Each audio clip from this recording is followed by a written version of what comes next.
Afternoon, everybody, and welcome along to this edition of LiR Confidential on lirmedia.tv and our usual email info@lirmedia.tv. We're delighted here at LiR Media to have one of our most prominent journalists, whether it's in radio, television, or print. Sinéad Ryan, welcome to the show. Oh, thanks very much, Pat.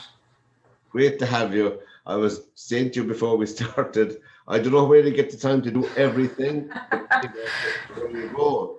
Now, you're a journalist, author, financial wellness training consultant. We'll come to that later. But at the present time, for people who may not know, but this first to do, the home show, that's going since 2019, is it? Yeah, we're over 2 years on the road now, and I have to say it's been kind of a baptism of fire to some extent. I've spent decades on radio on the other side of the mic, and then suddenly to be on the presenting side is very, very different. But I must say it's terribly enjoyable. The team at News Talk are phenomenal, really, and to take such a niche topic like home, you know, everything from interior design to housing policy, and wrap it up in an hour on a Saturday morning is just the greatest fun. And also I get to learn so much and interview people that are so interesting about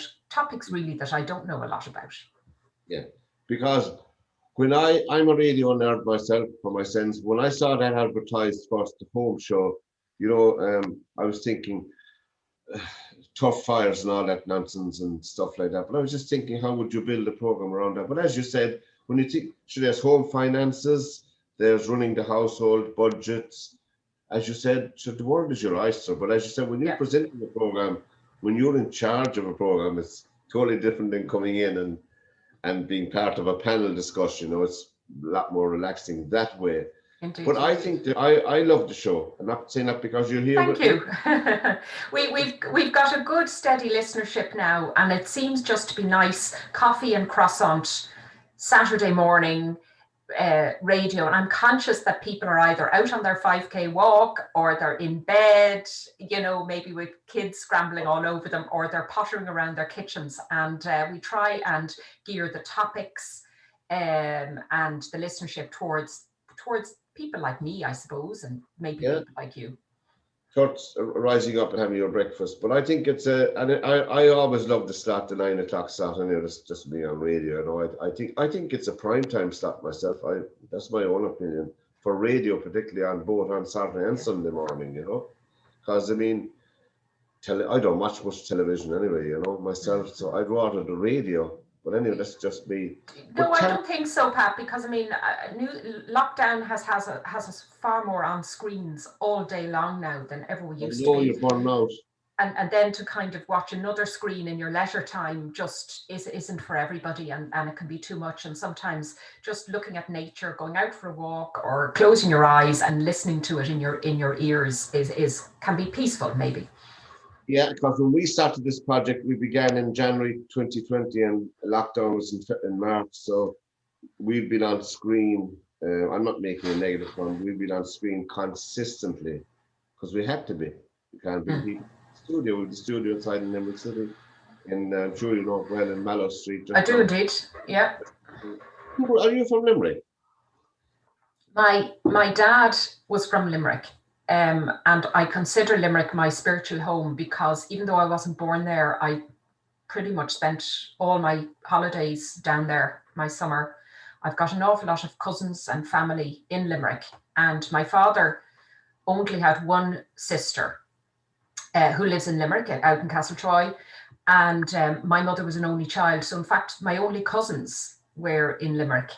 So I'm up and down there, not so much this year, obviously, but certainly all of my childhood. And I love Limerick. I have hugely fond memories of it. And I'm a good old Munster supporter as well, of course. Right. So that's fine. You're Limerick, a double whammy for us here. But one of the lads here involved in the history program said to me last night as I was going home, he said, I said, Sinead Ryan, I'm almost certain there's someone belonged to her here in town, you know, because he's a genealogist as well, you know. There's plenty. Ryan in Limerick now is narrowing it down anyway. But How long are you involved in journalism, so to speak? About 20 years now, which sounds an awful long time. I trained originally as a financial advisor. I worked in financial services, and I did that for quite a long time, and that's my background.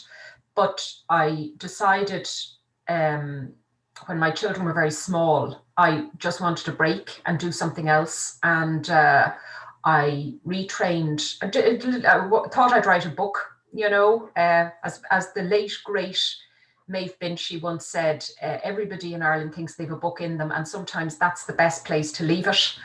And it turned out that she was right. So I wrote a novel, and there was some traction in it, but it didn't get published in the end, and I lost the will for it. Sense, CENTS, Sense and Sensibility, was it? Well, no, that was way later, because actually I wanted to write a novel, and I did, but I just wasn't disciplined enough about it. I wasn't one of those who'd get up at 6 o'clock, write for a few hours, have lunch, write for a few hours, and that's the way you have to write a book. There's no getting away from that. You have to do it like a job, and I was doing it like a hobby. So my creative writing tutor said to me, look, why don't you do a course in journalism, because it'll give you that structure, that discipline, the syntax, the construction of sentences. And I thought, oh, well, I don't want to be a journalist. I'm not going to do that. But I did the course.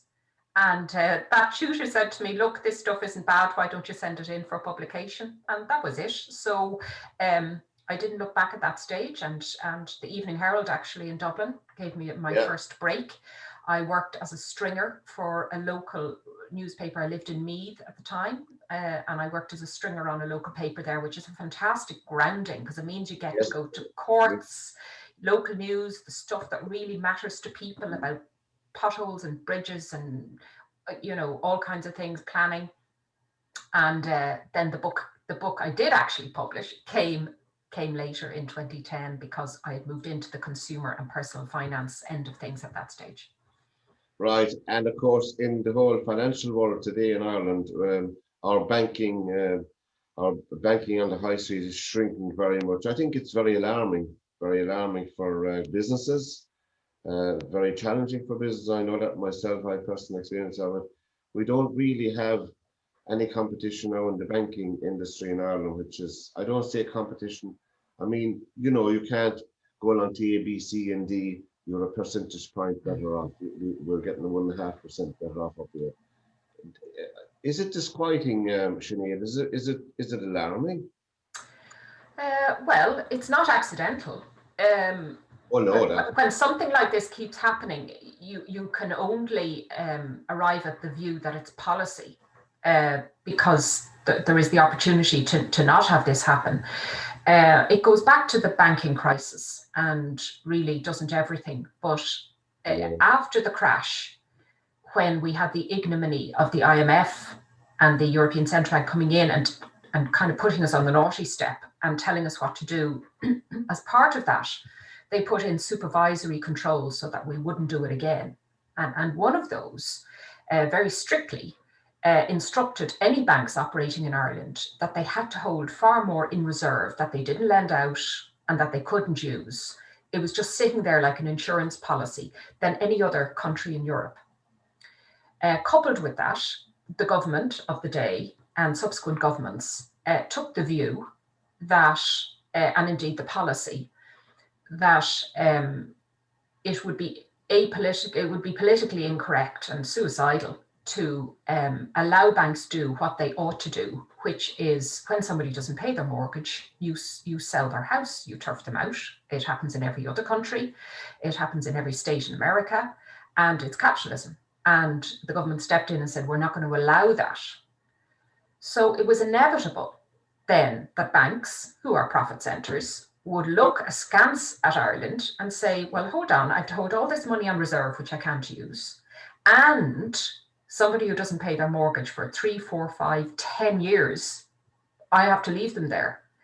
I'm not even remotely surprised that foreign banks like KBC, like Ulster Bank, like Danske before them said, we can't turn a book here. But True, we don't get bogged down in finance, but really, I'm just saying, Sinead, there aren't that many mortgages in distress, 50 or 60,000. Yes, the problem is that there's no alternative for them, and this is the crux of it. The startling figure is that only 40% of homeowners in Ireland have a mortgage at all, and of those, about 6% are in distress. So you're quite right; it's not that many homes. No, The problem is that it's a lot of families, and that's the crux of it. one family being evicted onto the streets makes really bad headlines for an entire government. And so it should, by the way. Well, yeah, because the government hasn't put in place the alternatives, which is that there are a whole bunch of people who should never be homeowners, ever. They should be serial renters because either their income or their circumstances don't permit home ownership. yeah, we're out of kilter with the rest of Europe, really. Totally. You go to Berlin, you go to Paris, you go to Rome. Finding somebody who owns a city centre apartment is rare. Yeah, I have a son living in Berlin. It is all renting. They build houses, they build apartment blocks, and well, of course, it's different. You have security of tenure there. Correct. Because it's established for so long. Yeah, but we can do that here. We just didn't. Of course, we could. We could do it in the morning. Yeah. We could do it in the morning. I get utterly mad when I talk about housing because I think our housing policy is apartheid. It is. Yeah. Apartheid. Well, also we ourselves are to blame, and there's a kind of a blame to be attached. I don't mean to all of them, but to the Irish mammy syndrome, which I've referred to on the show and in print. And this is this obsession that we continue to have over home ownership, which is not the same as housing. So everybody should have the right to housing, which is not the same as having money thrown at you to buy a house and somebody over our shoulder saying, it's time you got settled. When are you going to buy a house? When are you going to settle? When are you going to... And so family, I know all these things. You meet all these. I went through it all myself. But I heard the Minister for Housing, I mean, obviously the present fella, and I heard them all saying it anyway. We're going to build affordable houses. We're going to build social housing. We're going to build middle-class houses. We're going to build upper-class houses. That's what I call it. We're going to build... I mean, what is the nonsense? Families, individuals are all the same. Like they do in Switzerland, they build 600 houses. They're all the same. If you can afford to buy it, you go and buy one. I can afford to rent one next door to you. I get a long lease on it. And I can afford to maybe buy two. It doesn't matter. They're houses fulfill the needs of society. Correct. And at different levels. And the Austrians actually probably have the best model. Yeah. Because they have fully implemented the cost rental model. So there it is linked to what the unit costs to build and how much you earn. So everybody pays in proportion to their earnings, which I think is a very interesting idea. So you could be next door neighbours with somebody who's on 30,000 a year, you're on 60,000 a year, but your rent is commensurate with your earnings. And I think that's a very interesting way to proceed. The model of Respond here in Ireland is a pretty good one. And there's many fine agencies. There are. Yes, there are. I agree with you. And I've interviewed quite a lot of them on the Home Show. However, all will tell you they're too bureaucratic. There's too many layers in the approved housing body model. And there's too much red tape to get where they need to go, unfortunately. I know that from being an ex-civil servant for my sins. I know about forms and red tape and stuff. Half of my time is spent sorting out paperwork. Indeed. People like yourself, people phone in who sent in, talking them through it. It's a nonsense to me. Do you know Albert Reynolds was right? One page man. He was a one-page man when he said one time as a politician. Just give me the one page and make it all, put it all in the one page or maybe in the back.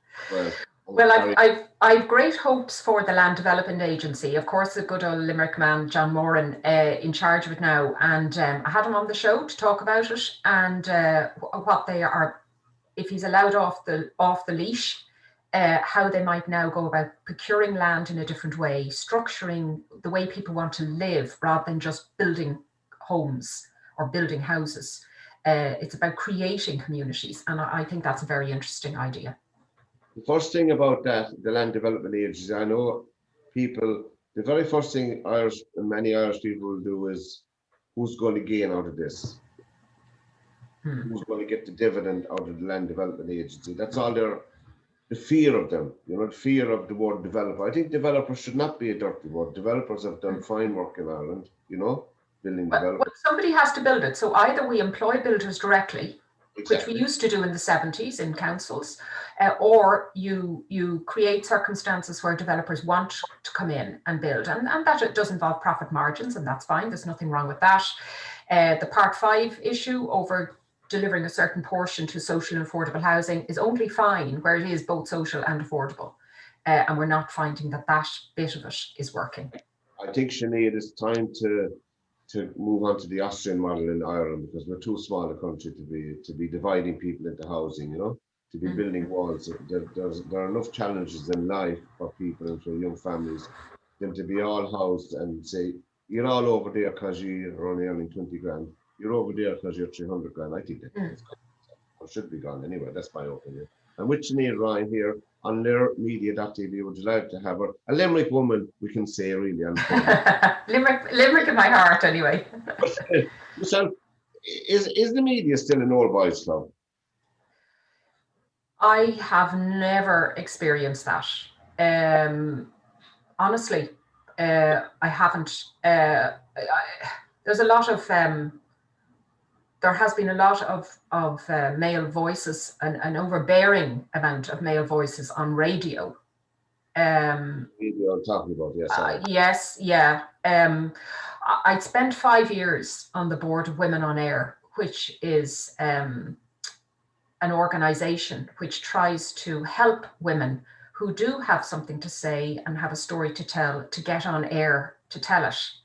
And it was a very informative 5 years, I must say. I thoroughly enjoyed it. And there are great strides now being made to utilize the expertise that is out there. I think in the past, there was a sense of radio is such a fast moving medium, live radio particularly, that you don't have time to kind of sit and think through your policy about who will we get on to talk about such and such. And there has been a tendency in the past to go, who's the bloke we had on the last time? Let's get him again. I know. And you can't blame producers to some extent for doing that, because you can't be trying out brand new people, male or female, if you don't know what they're going to say and you don't know how they're going to be. That has shifted fundamentally, I believe. Not enough and not quickly enough, and very badly on regional radio, it has to be said. But on the national stations, and I know my own station, News Talk, which has had to come in for bad press on that score in past years, has really seen a seismic shift in that. Now, I mean, I'm happy to say that the Home Show, which is my program, has the opposite problem. I have weeks that go by where I have a full female lineup, because they just happen to be the best people to talk about the things I'm talking about. I mean, there are phenomenal female architects, designers, planners, environmental consultants out there, like really, really strong female voices. And it's wonderful to have them all on. I've heard many of your shows, and they're phenomenal. There's no thing about that. But I think an awful lot of women are involved in media. They may not be behind the microphone as well, I know, but you see, they need to direct, because that's not enough, Pat, with respect, because that has been the narrative up to now. Oh, they're researching and they're producing, yes, but they're not. Their voices aren't adding to the conversation. So, it's little steps. It's step-by-step stuff, I think Sarah McInerney, I mean, she started in News Talk, didn't she? She did. Of course, she was with Sunday Times. She was a fine print journalist. And was on, and as did Claire Bernstart on News Talk as well. She did the breakfast show, and lots of people get their grounding on regional radio stations, which is a super training ground for anybody. I spoke to Alison O'Reilly. I know you know Alison O'Reilly recently. Yes. Well, we had a great chat about everything. It's straight into farming and all of that. But then, so there you go. But maybe you're right about regional radio, about lack of female voices. There's no doubt about that, because I mean, KRFM, there's no woman on it. We're not going to go through them all. And I think Kerry Iris Radio Kerry and Limerick 95 here in my own town, there's very few. But you find it very difficult to get them as well. To get them. I don't agree with that. Not trying hard enough. You see, what we found in Women on Air was that the barriers to women going on radio are the same as, or not dissimilar to the barriers for them going into politics. Right. It's about confidence. It's about, in some extent, childcare. It's about cost. In other words, if I'm doing this, I have an opportunity cost. I can't do that. I find that when I am seeking somebody for interview, not all the time, but invariably, if you call up a bloke and say, can you come on the radio to talk about X, they'll immediately go, yeah, sure, no problem. When do you want me? What time? Yeah. Yeah, and they won't say what do you want me for and what is it about and all this. They'll just go, yeah, sure, fine, or no, can't do it. Women will almost invariably go, oh, I don't know that I'm the best person for that. I'm not sure I'd be the best on that. See, so they have that sense. When is it exactly? And they're thinking, I have to pick up my kids from school. I have to get the dinner. I have to meeting here. There's probably 10 people better than me at that. I'm not going to be the best in Ireland in this moment at that. And that speaks to a wider societal issue about women advancing careers. So it's not that they're not available. Sometimes they don't make themselves available, but a lot of times we don't try hard enough to encourage and to help. You're right about that, because I mean, if someone says, a man or mainly women that said, well, I don't know whether I'd be the right. I mean, it's just a word of encouragement can mean. Yeah. I've never met somebody in a radio studio who wasn't the expert in that moment in what they're there to talk about. Right. Yeah. And of course, we have Siobhan Gellan. She's doing a program with us every week. I think it's phenomenal myself. It's the Women's Empowerment, or I know it's called, but I remember when we were talking to her in the beginning, about it, because she appeared as a guest on other bits and pieces. I'd be able to do that. So just record it at home yourself and send it in. You do all the bits and pieces about it. And she has not been condescending, or I don't want to come across that way. She's a natural. I always thought she was a natural anyway myself, and she settled into the rhythm of the thing, and someone will probably take her sometime down the line, but we don't mind that either, But Sinead, I know you're stuck for time, but the home show, how hard? I mean, who pitched that idea? Was it you? No. I have a column that I write in the Irish Independent, which is called Home Economics, and it is about the finances and the personal finances of money issues to do with usually inheritance, building, law disputes, that kind of thing. And it's been running in the Irish Independent in the property supplement for, about 15 years now. Yeah. And because I also write so much in the personal finance consumer space, a lot of the times I'm covering home related issues, whether it's SEAI grants or kind of planning stuff or your electricity bill or, mortgages. I had a slot on News Talk. I mean, I was kind of the go-to in that sense on those consumer issues for other shows. And you're regularly with Ivan Yates. Yeah, exactly. And I still do a slot on the Hard Shoulder on a Monday with Kieran Cuddihy now, who's the new presenter. And I think it was just a meeting of minds in News Talk. They decided they'd like this kind of a show. They were prepared to give it a punt out, and fair play to them, because that's a brave thing to do. A brand new concept. There's no other show like it on national radio. And to kind of give it a punt out on an hour with a newbie was extremely brave of them, and that's really how it came about. I'm sure I wasn't the only one they thought of or auditioned for it. Of course, with radio now, before we finish up, with radio, with advertising, with income, as I know myself down here in our small little studio, it's very, very difficult. It's very challenging, and it's very competitive trying to get sponsors and get people on board, as well, It certainly is, and there's a big piece around that, and I know there's a conversation being had about that, because you have RTE who's allowed to collect the full license fee and advertising and sponsorship. And it's very difficult to compete with that when you don't have that, especially in a pandemic year where advertising has fallen off a cliff. This has been going on too long. This has been going on too long. This conversation we're having is, to my mind, we're knocking anybody. We're saying level the pitch a small bit, level it a little bit, you know. It's been going on a long time, and we have another minister for community. And Ryan was there before him, and Ryan, like, he knows, he should know we are around it, you know. But anyway, look, these are challenging times, but it must be, you did, EBS come on board last year with you in the beginning, didn't they? We've had different sponsors throughout the year. You know, I mean, when they're there, it's great. I don't think they're particularly hung up on it. And it's nice that the show is recognised and that. But News Talk are committed to it, and I'm delighted that they have taken a kind of a chance with me on it. I think for people who may not have come to it yet, I'm sure the listenership is building, but it's 9 o'clock on a Saturday morning while you're and normally. Yeah, and of course we're on podcast as well. Yeah. And Pat, I can announce now today we're starting a new podcast actually, which will go out on air, and we're calling it at the moment, it's going to be called the Money Pot.